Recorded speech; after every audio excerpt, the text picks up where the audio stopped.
Bonjour à tous et à toutes, ici Denoz. Aujourd'hui, on va discuter autour d'un film qui a fait beaucoup parler de lui, le film Kimetsu no Yaiba ou Demon Slayer, c'est comme vous voulez. Mais juste avant de commencer, petit placement de produit, mais attention, ne zappez pas, je vous promets que c'est super intéressant. Je voulais vous parler du site Bless Mood. Le site de Bless Mood va vous proposer une tonne de vêtements et de collections type animé, type streetwear. Personnellement, je kiffe vraiment ça. Comme vous pouvez le voir, il y a énormément de t-shirts, de sweats, même pour l'été, il y a des accessoires comme des casquettes. Et ce qui est super intéressant, c'est que c'est classé par œuvre. C'est-à-dire que il suffit d'aller voir une des licences que vous kiffez, à tout hasard, moi ce serait Jojo, et d'aller voir tout ce qui est proposé sur le site. En plus de ça, vous me connaissez, je vous propose toujours un petit code de réduction, là ça va être le code DENOZ15, donc franchement faites-vous plaisir, en plus ça va être moins cher avec ce code, et ça soutient la chaîne. Enfin bref, Bless Mood, ils ont été super sympas de me proposer ce partenariat, je trouve leur site vraiment trop stylé avec des licences incroyables. Je pense que tout fan d'anime et de manga va juste kiffer ce site et les vêtements qui sont proposés dessus. Je vous mets le lien en description, et oui aussi pour ceux qui se posent la question, avant de faire ce partenariat, je leur ai demandé de m'envoyer des produits, ils m'ont envoyé, c'est de la top qualité, donc voilà, vous pouvez avoir confiance en la qualité.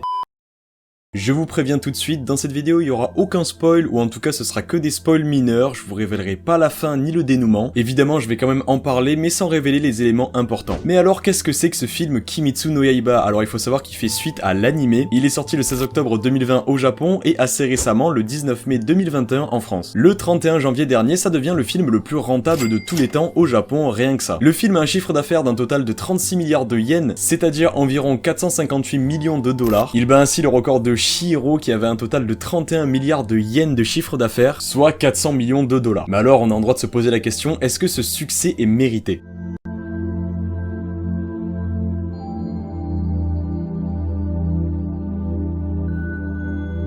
Alors avant de parler du film, j'aimerais quand même revenir sur Kimetsu, l'anime original, parce que c'est assez important, et je vais partir quand même du principe que vous l'avez vu. Je ne vais pas spoil l'anime, mais ce que je veux dire c'est qu'on va pas non plus revenir sur l'histoire, les personnages, etc. On va partir du principe que c'est acquis, sinon ça va être trop compliqué. Alors pour ce qui est de mon avis sur Kimetsu, c'est un anime que j'aime bien, il est vraiment cool, ce serait se mentir de dire que Kimetsu est un mauvais anime. C'est un anime très beau, que ce soit au niveau de la direction artistique, de l'animation, pareil pour son OST magistral, son opening, son ending qui sont excellents. Bref, dans la forme, c'est un quasi sans faute, voire un sans faute en fait. Mais après, sachez non plus que je suis pas le plus grand fan de Kimetsu. La sauce shonen a du mal à passer chez moi et j'ai pas été vraiment emballé par l'histoire. Et en plus de ça, je trouve le personnage de Tanjiro assez plat. À titre de comparaison, je préfère largement Inosuke, qui est malheureusement un personnage secondaire. Et d'après ce que j'ai pu voir et entendre, je suis pas le seul dans ce cas. Enfin bref, ce que je veux dire, c'est que je trouve que l'anime n'est pas parfait. Il est vraiment bon sur certains points, mais en tout cas, dans cette vidéo, vous n'aurez pas l'avis de quelqu'un qui est dans le train de la hype de Kimetsu, qui est aveuglé par ses émotions. Je vais tâcher de rester objectif, puisque moi Kimetsu c'est une œuvre que j'aime bien, mais que je n'adule pas non plus. Après bien sûr, libre à vous en commentaire de me dire si vous êtes d'accord ou non sur ce que j'ai dit, ce sera toujours un plaisir de vous lire et de débattre. Mais enfin bref, revenons sur le film Kimetsu no Yaiba. De quoi nous parle ce film? Alors à vrai dire, le synopsis il est assez simple. Les pourfendeurs de démons ont été chargés de défendre un train car il y a souvent des disparitions et on se doute que c'est lié à des démons. Et cette fois-ci, vu que la menace commence à vraiment être sérieuse, un pilier a été envoyé, le pilier de la flamme, j'ai nommé Rengoku. Ce dernier ne va pas être seul à être envoyé sur le train, et vous vous doutez bien de ceux qui vont l'accompagner. On a évidemment droit à notre groupe de personnages, Tanjiro, Zenitsu et Inosuke. Et bien sûr Nezuko qui est avec Tanjiro, mais ça, pas besoin de le préciser. Enfin bref, voilà dans quoi on est lâché. Il y a une menace sur un train, des démons, notre groupe de personnages et un pilier. Ça commence plutôt simplement. À partir de maintenant, je vais découper la vidéo en deux parties, les points positifs que j'ai pu retenir du film et les points négatifs, comme ça vous aurez une vision globale et vous aurez mon avis sur à peu près tout le film.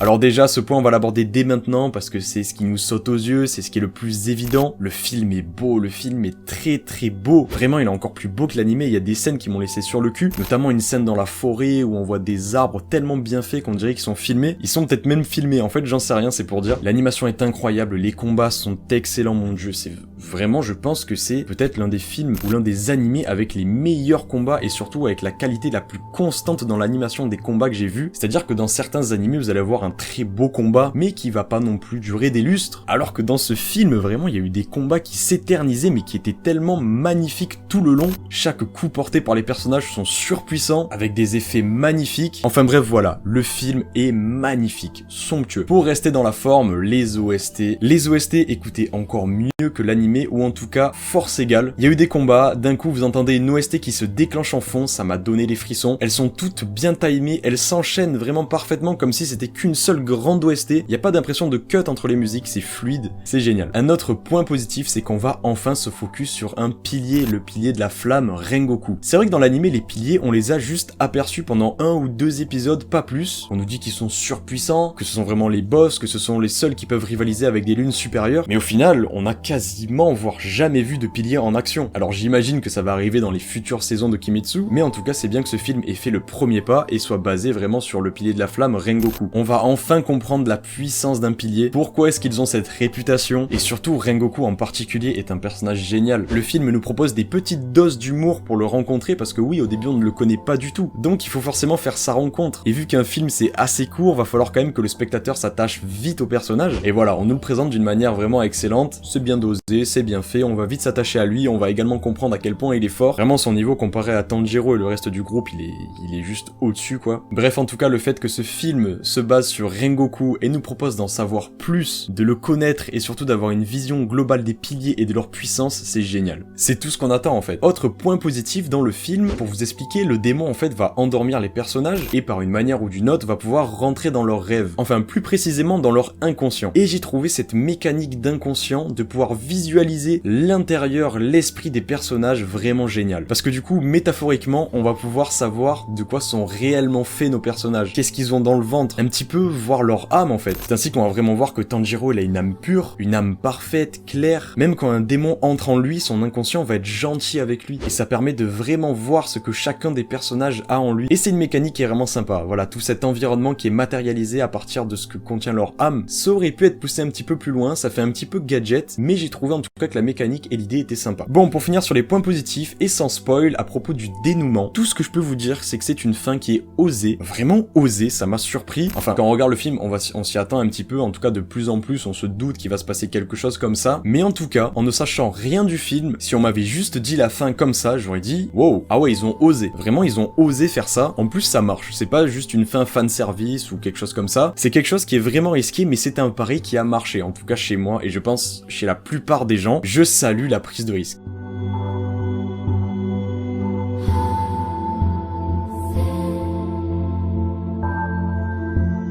Bon, on arrive sur le point qui fâche, les points négatifs. Pourquoi est-ce que je trouve que ce film est au final moyen? Il aurait pu vraiment être excellent, mais il se contente d'être moyen. C'est assez dommage en fait, parce que le film a plein de points positifs comme vous l'avez vu, mais il y a des points négatifs qui font trop tâche, et c'est dommage. Voilà, c'est dommage. Déjà pour commencer, le film aurait pu être beaucoup plus court. Je crois qu'il fait 2 heures, il aurait pu faire 1h30 clairement. Certaines scènes sont longues, mais elles sont longues, c'est sans fin. Quand un combat dure trop longtemps, bah au final, voilà, ça pose un problème de rythme. Le spectateur a besoin de se reposer, on peut pas être tout le temps dans l'action, on peut pas tout le temps pendant 20 minutes non-stop avoir une OST ta en fond. Voilà, il y avait certaines scènes qui étaient trop longues. Il y avait pas que des combats d'ailleurs qui étaient trop longs, il y avait notamment la fin qui est assez émouvante, qui s'étale aussi trop, on en fait trop et c'est vraiment dommage. Je pense qu'il y a un bon quart du film qui sert à rien, ou en tout cas qui aurait pu facilement être raccourci, supprimé, et c'est vraiment l'avis de pas mal de gens, donc dites-moi ce que vous en pensez dans les commentaires, mais j'ai trouvé que le film était trop long et c'est dommage parce que quand t'es devant une œuvre et la seule chose que tu te dis c'est waouh, ça commence à faire long, c'est dommage. Alors il y a un autre point qui est un petit peu plus dur à expliquer, mais en fait le film est divisé en 2 parties, avec 2 méchants. Il y a le premier méchant, le premier démon qui est celui du train, donc le fameux démon que les pourfendeurs doivent chasser au début du film, et ensuite un deuxième démon, attention spoil mineur sur l'identité du démon ou en tout cas son type, je vous laisse avancer de quelques secondes, qui est une lune supérieure. Et c'est assez dommage parce qu'en fait, quand j'ai dit que le film était basé sur Rengoku, c'est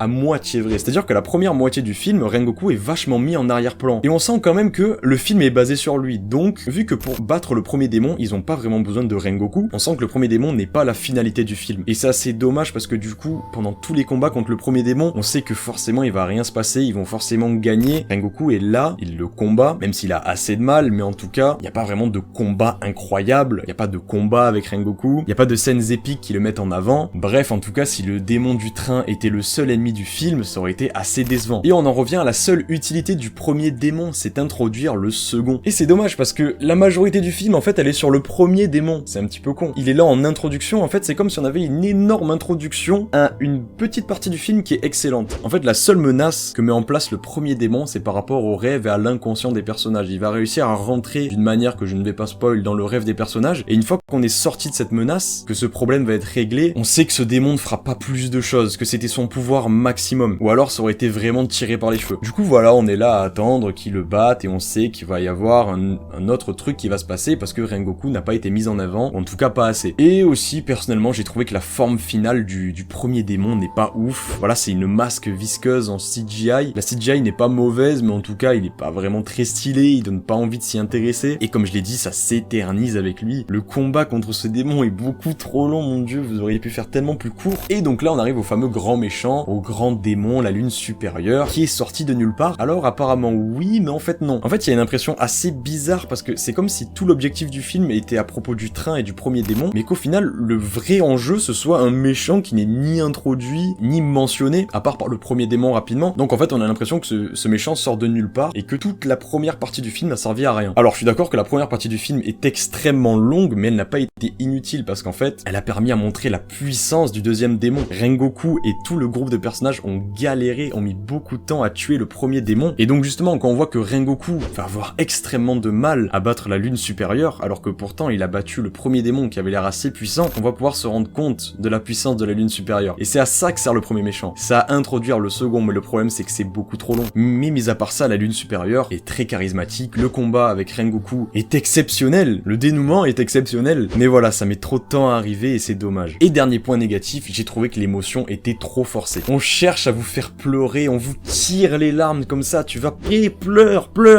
Et ça rejoint en fait le point négatif des scènes trop longues. La fin est trop longue, on a l'impression que vraiment on pleure pendant 10 minutes. C'est pas comme ça que ça marche les gars pour faire pleurer les spectateurs, c'est pas en pleurant longtemps que ça va marcher. À un moment du film, tout le monde pleure, mais tout le monde pleure pendant des minutes et des minutes. Et j'ai vraiment trouvé ça abusé, quelques larmes auraient suffi. Une petite OST, et voilà, pas la peine d'en faire des tonnes. On connaît des animés très tristes, et on sait qu'ils font pas ça. Donc j'ai pas compris pourquoi est-ce que c'était aussi forcé, pourquoi est-ce qu'à la fin, ils ont voulu nous forcer l'émotion comme ça, et encore une fois, le film était déjà assez long, avec toutes les scènes à rallonge, et ils ont fait une dernière scène à rallonge comme ça. Bref, ça m'a un peu saoulé, parce que le film aurait pu être vraiment très bon, et juste moyen, à cause de gros problèmes de rythme. Et voilà, c'est con, parce que j'ai été touché par la fin, j'ai été touché, et plus ça se rallongeait, plus j'en avais marre, et du coup j'étais moins touché, j'étais limite énervé que bah du coup je n'ai plus d'émotion parce que la scène se rallongeait, ça m'a gâché la fin clairement.